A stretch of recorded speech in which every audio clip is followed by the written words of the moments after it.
Olá pessoal, esse é mais um Grana Preta, né? Estamos encerrando a semana com o Ibovespa brigando para segurar os 45 mil pontos, graças principalmente aqui, segundo a interpretação do Felipe, né? A disputa entre Rússia e Ucrânia. O Felipe é um grande especialista em Ucrânia. O Rodolfo me perguntou algo que eu não sabia, não estava na pauta, né? Mas eu permito que ele faça isso hoje, ele tá de rosa, ficou muito bem nele, tá combinando com ele. O Felipe sabe mais de Ucrânia do que o pessoal do Manhattan Connection, hein? Ah, também, né? É melhor que nada, né?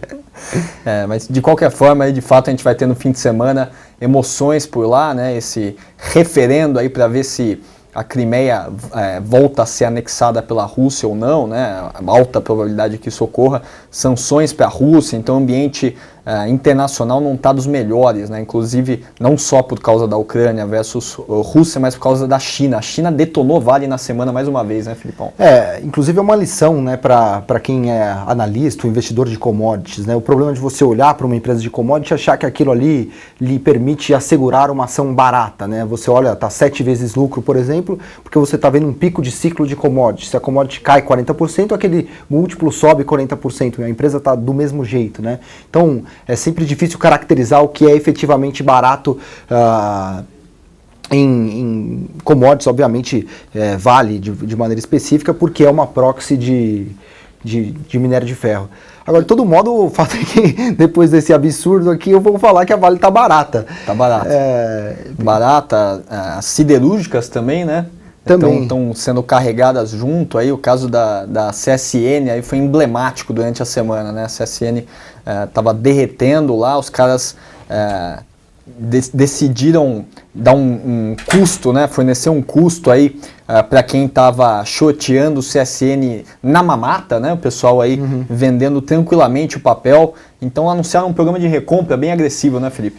Não só o volume é interessante, como o que surpreende ali é comprar tudo em 30 dias, né? O recado do seu amigo Benjamin Steinbrück, né? Tipo, meu amigão, não aposta contra que eu vou te pegar na curva, né?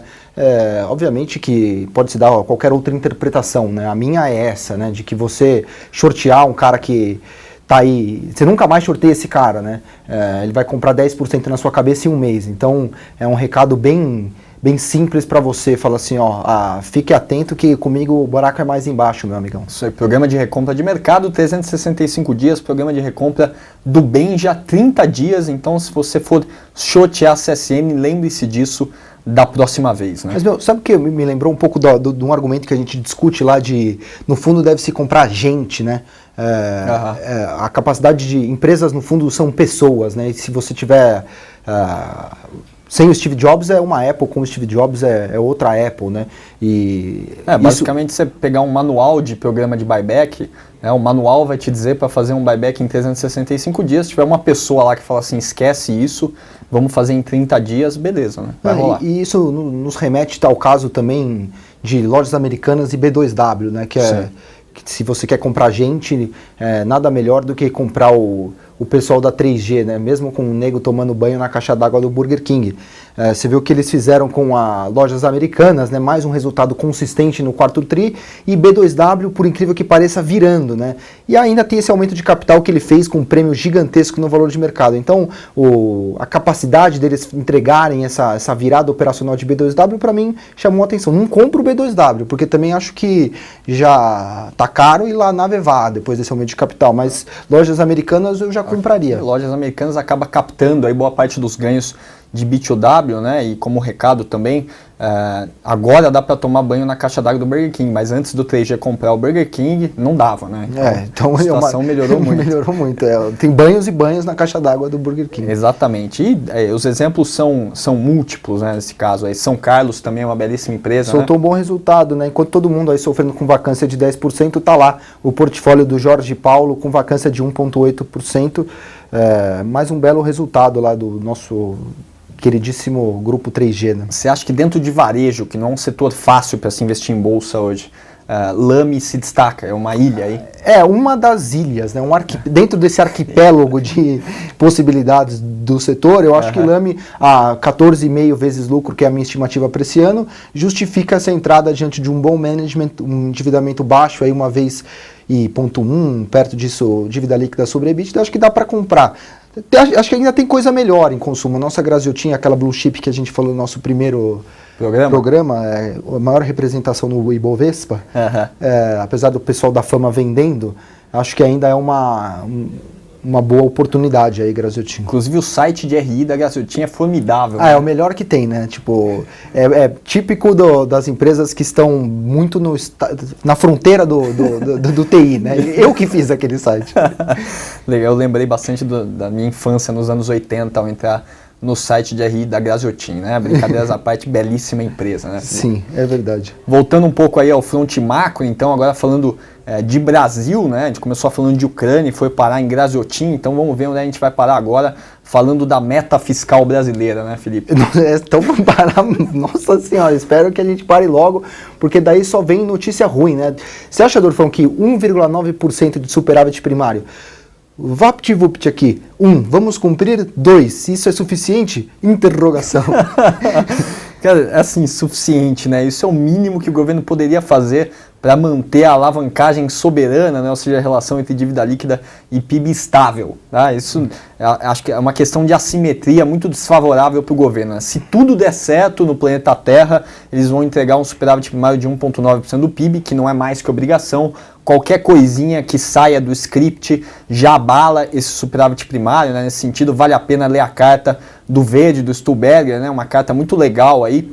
Certo que todo mundo é cotista, né? Você e todo mundo que está assistindo. O fundo está fechado, né? Nem tem como, mas para aprender vale a pena, né? Então, se você der uma lidinha nessa carta, você vai perceber que a meta fiscal do governo é uma piada, né? E vamos rezar para São Pedro, né? Vamos rezar para São Pedro, porque a situação das elétricas está crítica, né? As distribuidoras subiram na semana e o setor elétrico subiram porque elas estavam entre a vida e a morte e deu-se um fôlego para o setor, né? Gostei desse popular, o setor elétrico subiram. Você foi bem. Como professor de jornalismo, como professor de jornalismo, você está um grande analista do setor elétrico. Vamos lá.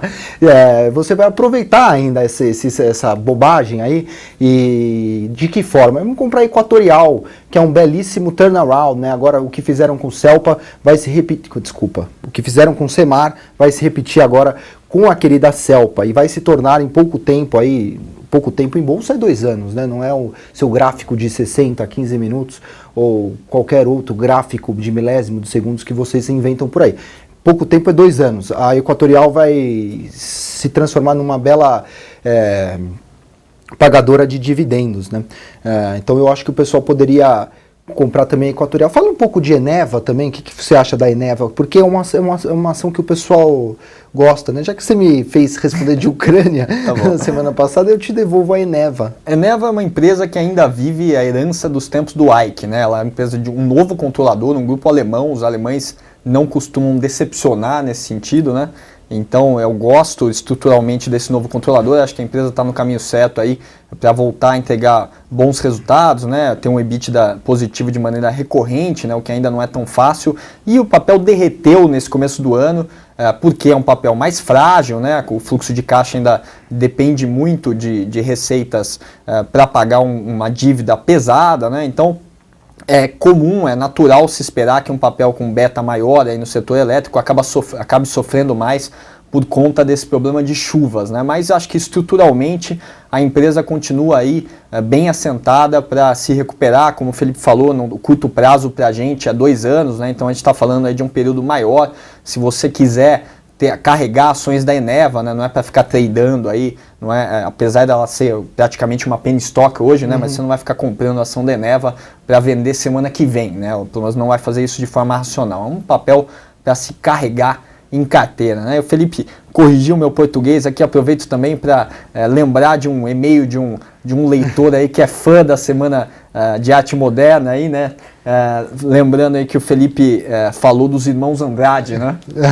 Na verdade, a gente fez uma brincadeira aqui no programa, né, que o Mário e o Oswald de Andrade eram irmãos, né, todo mundo que teve aula aí de literatura sabe que é uma das primeiras coisas que a professora fala é que eles não eram parentes, né. Ah, é nada, é que vocês não conhecem o senhor Andrade, meu amigo, vocês tudo acham que ele não estava lá dando seus pulos. Não, desculpa, foi só uma brincadeira.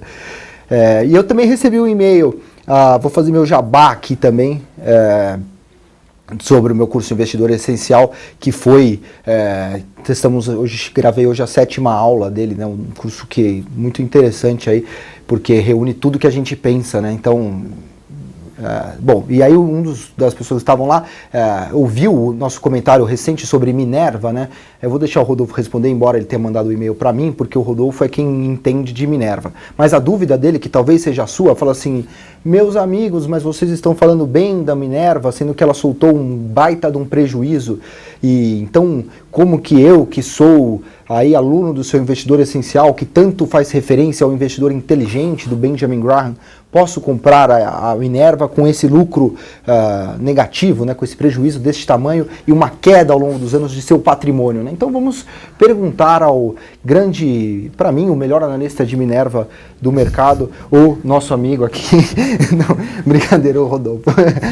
Então, bom, acho que esse exemplo de Minerva é legal para, em termos mais gerais, a gente entender como que é o impacto fluxo de caixa versus DRE das empresas que têm dívidas e receitas em dólar, né? Inventaram esse hedge accounting aí, mas que não resolve a questão, né? Se uma empresa é muito endividada em dólar e ela vê o dólar se valorizando, né? Isso imediatamente entra como uma subtração na DRE, isso acaba gerando aí um prejuízo para a empresa, né? Esse prejuízo deve ser analisado vis-à-vis como o fluxo de caixa da empresa, principalmente de uma exportadora, é beneficiado por conta desse novo câmbio, né? Então, no caso não só de Minerva, mas de uma série, principalmente empresas do setor agrícola, né, mas também outras exportadoras, você às vezes acaba tomando um susto ao avaliar o prejuízo, né, por conta dessa variação cambial aí que impacta a dívida, né, em termos mais gerais, todos os ativos e passivos da empresa, mas na verdade o que você deve fazer nesses casos é analisar o fluxo de caixa da empresa, né, e nesse